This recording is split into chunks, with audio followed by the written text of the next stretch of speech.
Welcome back, everyone. This is Judy Booty playing The Witness. We're just gonna keep exploring. Some nice strides in this. I'm not sure if I want to attempt to solve that from the side. Let's go. More puzzles. Okay.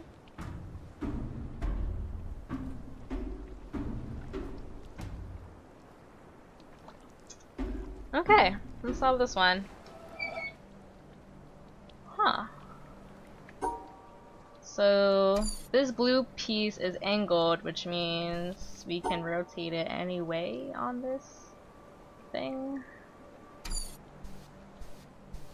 Which means I'm gonna go do this. Oh my god! Okay, that was a little unexpected. I'll guess. I don't know what to do with this. I don't know. Let me see what I can do. I definitely can't try and solve that because it's super blocked. But I'm just gonna try and fudge it maybe if I can look through this. Wait, that thing's reflected. That's the same puzzle as the other thing. Huh. Which means there are multiple ways to solve this. Like that. And then this goes down. Oh, okay.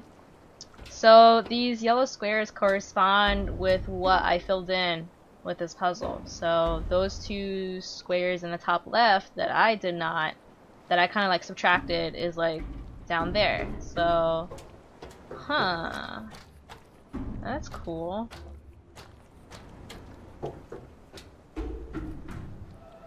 I guess that also means that this is possible. Yeah. So those two got pushed down. But it also means that I can't get to it. So I'm gonna have to find another solution for this. That. Here we go.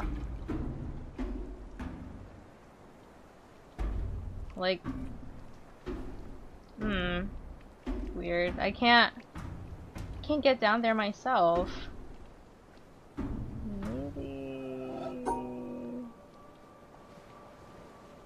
Maybe that wouldn't work. This would work. These two down here, but no.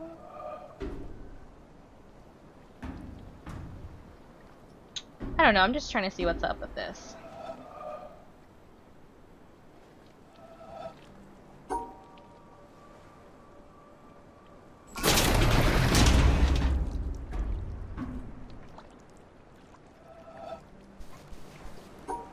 Okay, I see what's up. Haha! And then these two. Oops. Oh my god, I sneezed.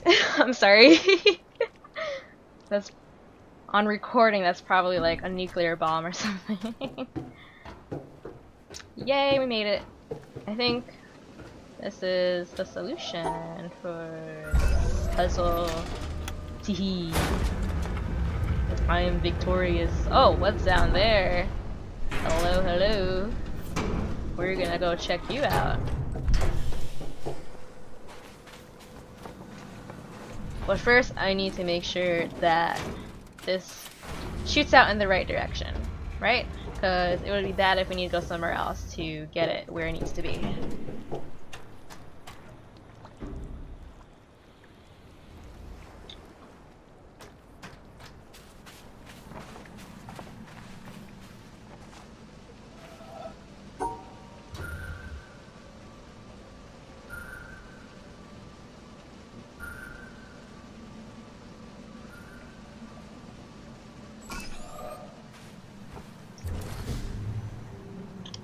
cool. That looks about right. Really curious about what's in here though. I think I've been here though.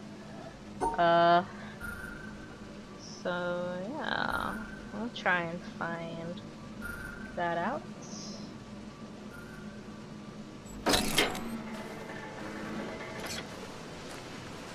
Cool. Where does this lead to? It'll lead me to the beginning of the puzzle, where we started. Okay, cool.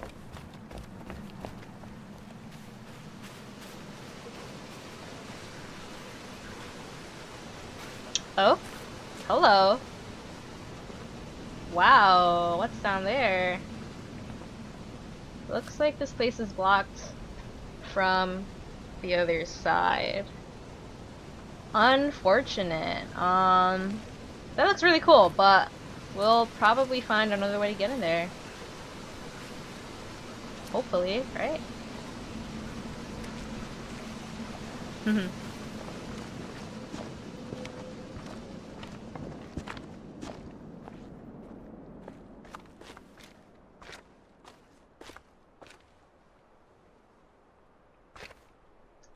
Nice.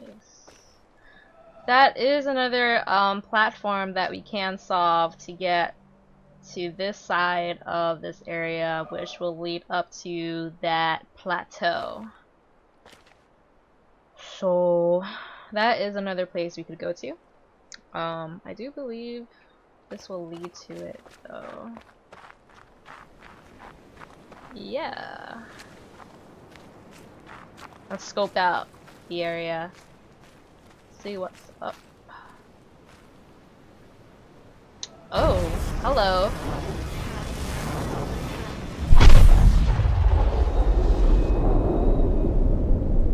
Cool.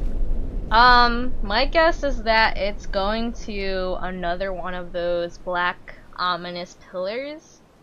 I did some exploring before some episodes ago, and I found out that if you solve one of these like landscape puzzles, it will show up in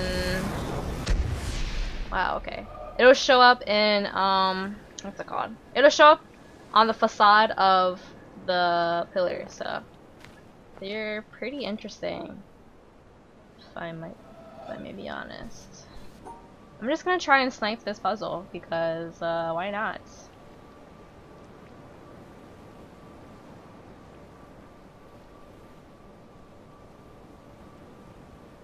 Oh, I can't. Damn. That little platform is like blocking me, so I can't. I do know how to solve those now because they have angled blocks. So I wish I could go over there, but it's fine that I can't. But yeah, I think these landscape puzzles are optional though. I do want to find and solve them all, although they'll probably be in like bonus videos, like some extras. But yeah, they're not like completely necessary to finish the game. At least I don't think so.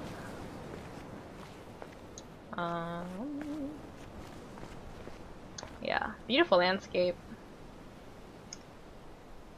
Wow. Yeah, there is a treehouse area over there, and then there is a shipwreck area. So those are some places that we will need to check out. Huh, wait a second. This beam is acting strange. I'm trying to find out what's up. Okay. It's going to the top of the mountain, I think. So we're fine. Let's do some exploring. Okay. Ooh. This will lead up to places. I'm probably on my way to the top of the mountain right now. Yeah, there's that woman.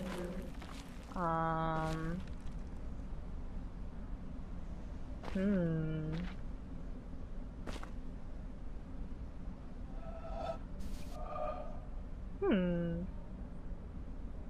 So pretty.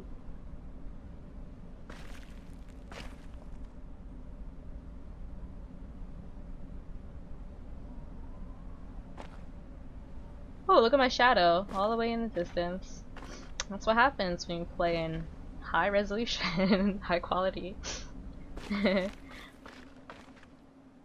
Okay.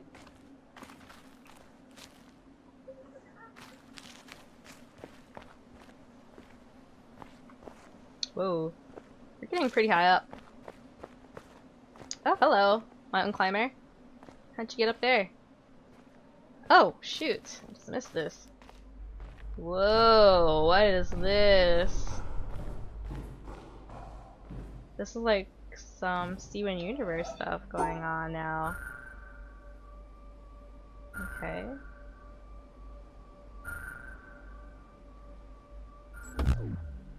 No.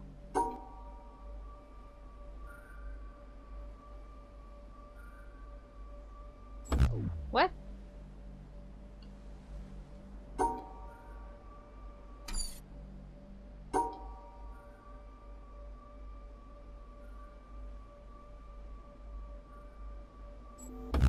Hmm.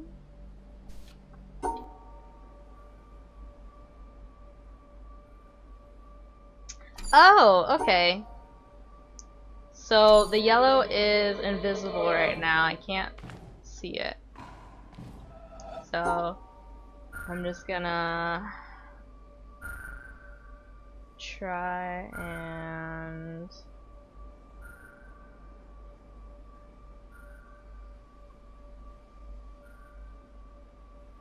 like, yeah, wait. Yeah, okay. So I know it's invisible. I'm just gonna try. No, no, no, no, no, no, no, no.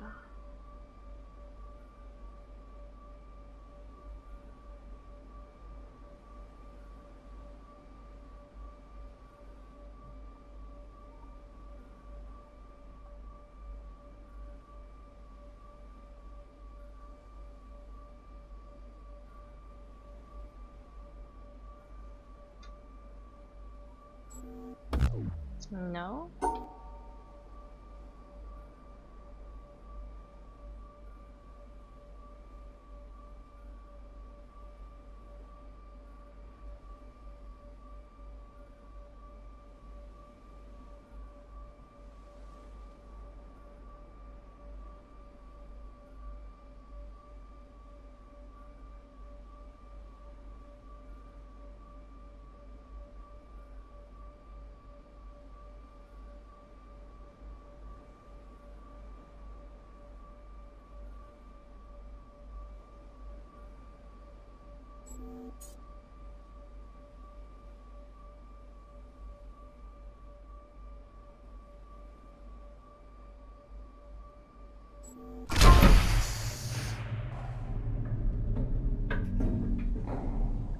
Oh my gosh. Look at us. We're at the opening of that huge environmental puzzle, or landscape puzzle, or whatever you want to call it.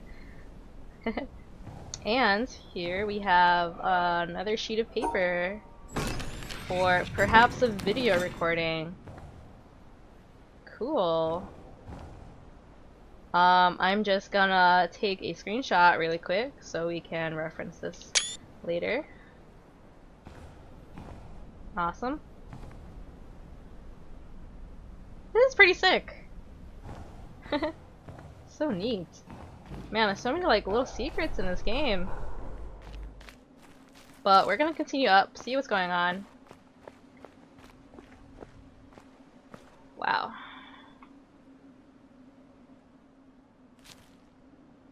I'm probably gonna hit that place next to solve.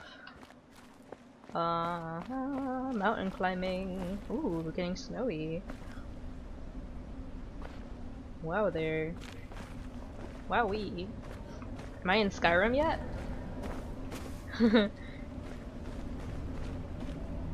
It's getting very windy now. Oh boy, hello.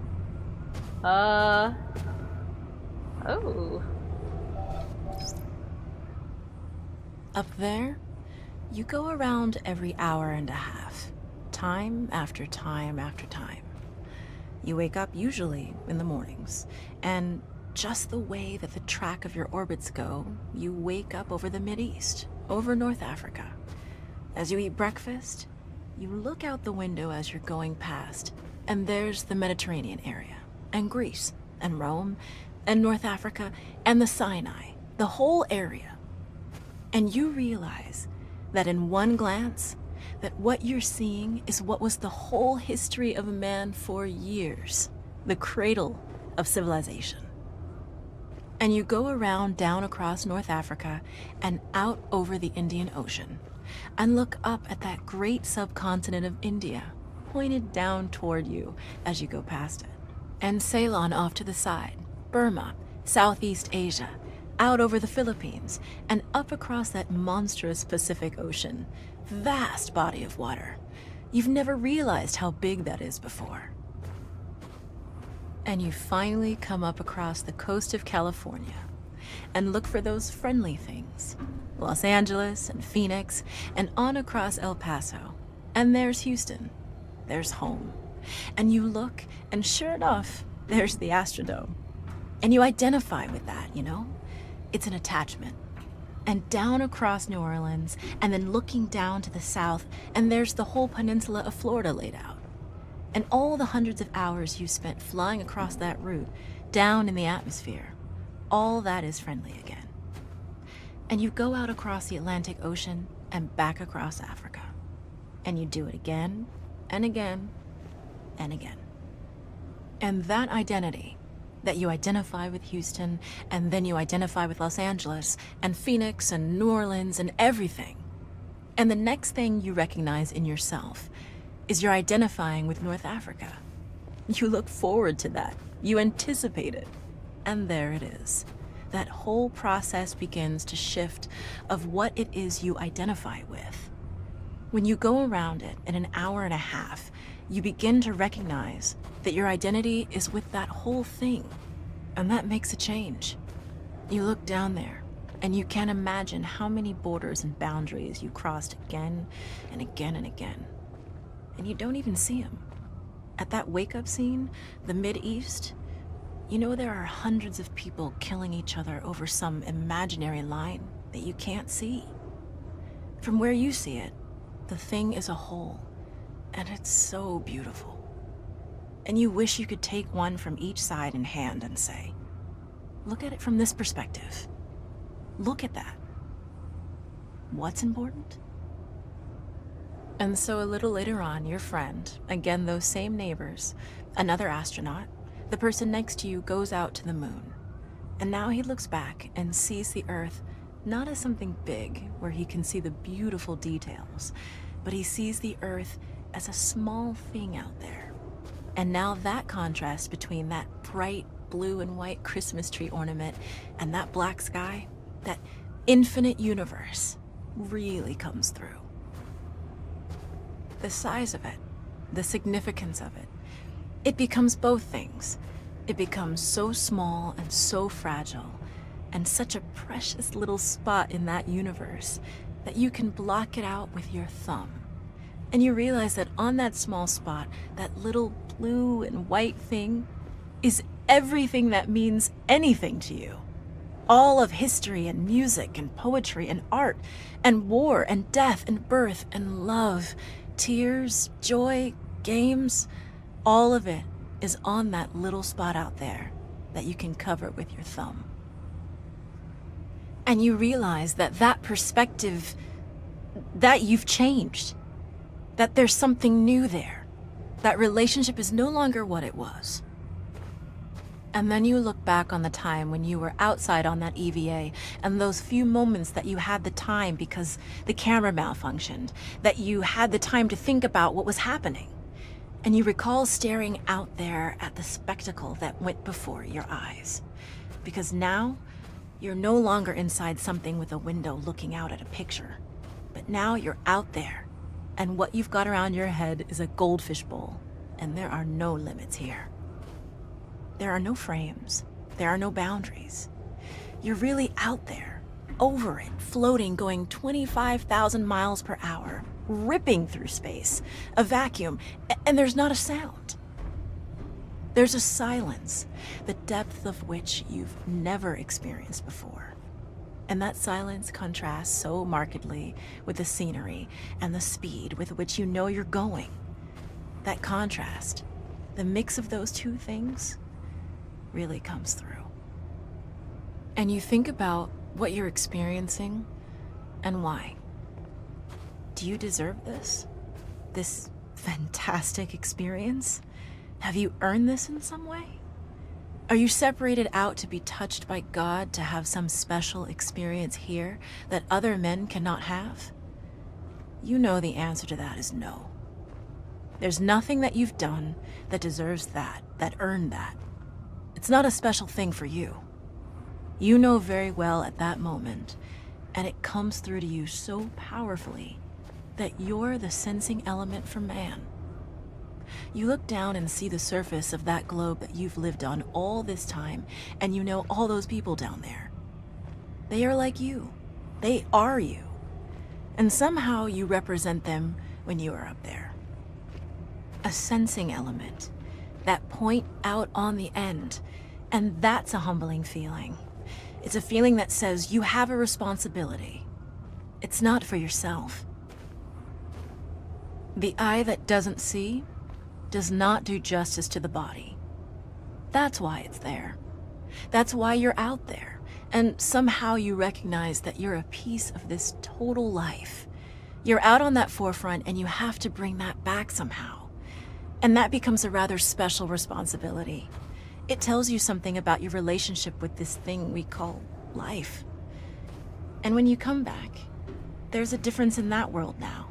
There's a difference in that relationship between you and that planet, and you and all those other forms of life on that planet, because you've had that kind of experience.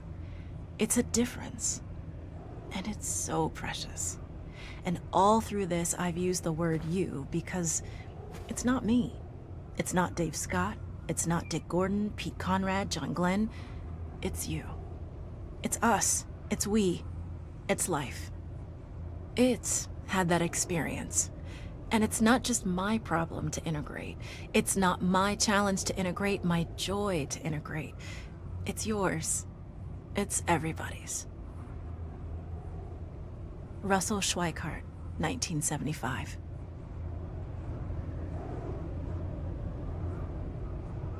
That was a very lengthy quote, but it's also very inspiring. I felt inspired by that. We have about 2 puzzles here. One is this thing, but it does that, and you're not sure, you know, what the rest is supposed to be. But there's also the puzzle mirrored here.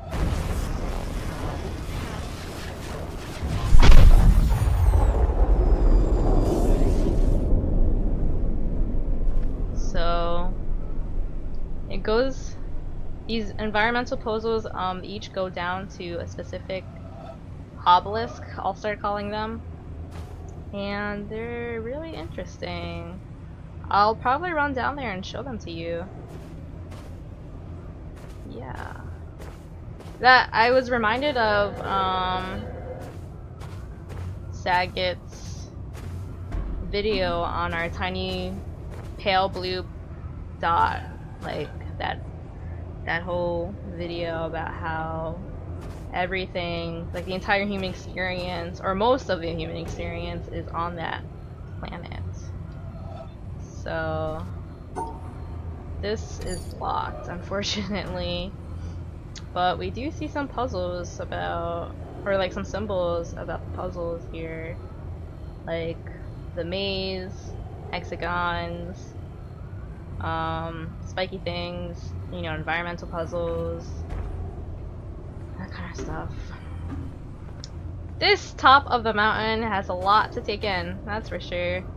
You know, we're like trying to figure out what these people were doing before they all froze. Why do people look so stressed? Why are there people climbing you know, trying to reach the top of this? That's an important question. Another question is, why does this line up to be another puzzle? Oh my gosh, look at that go.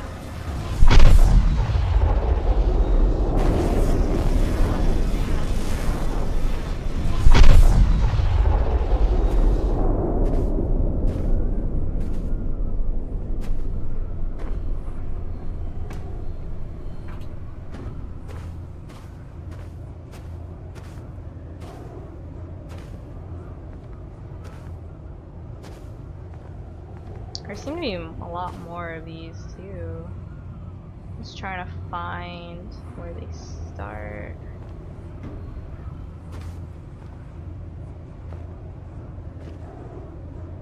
I don't know. We'll probably find out later. You know, I don't think that's the main focus of the game, is these landscape puzzles, but something else.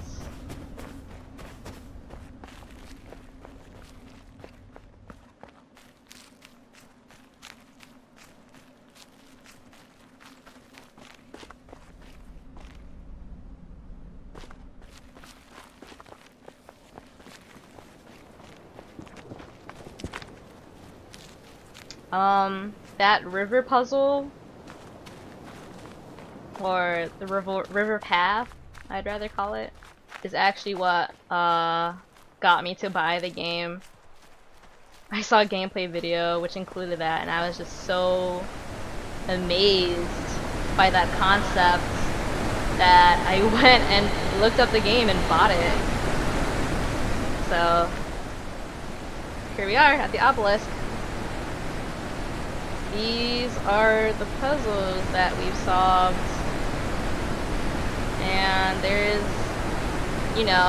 more of them, and I'm not sure what happens if we are able to like find all of the corresponding puzzles for this obelisk.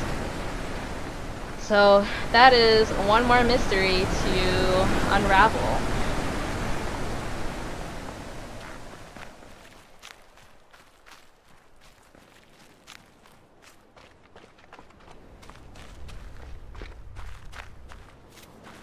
Yeah.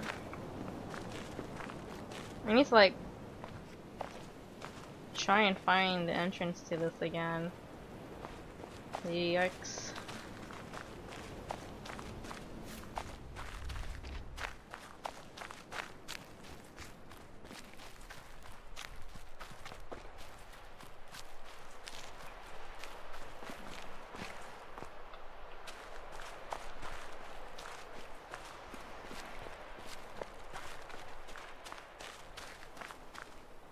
Okay. So this game, or this puzzle type rather, it's a lot like this black and white puzzle, except instead of two colors that you need to separate, there's multiple colors that, you know, each need to be within their own group. So I now know how to solve this puzzle that I, you know, was stuck on in different episodes, but now I know how to solve these. You just have to like separate the colors from each other with your line.